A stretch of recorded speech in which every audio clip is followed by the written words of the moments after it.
আমাদের কিন্তু 2 রাউন্ডে শেষ হবে। 400 মিটার দৌড় যেহেতু 2 রাউন্ডে শেষ হবে, আমরা জানি কারমাইকেল কলেজের শিক্ষার্থীরা অংশগ্রহণ করছে, তারা ভালো দৌড়ায়।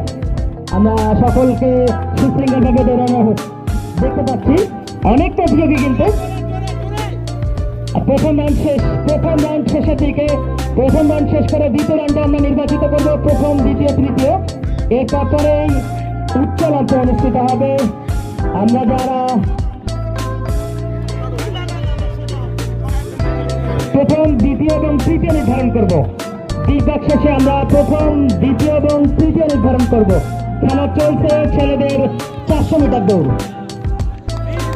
খেলা চলছে ছেলেদের 400 মিটার দৌড়।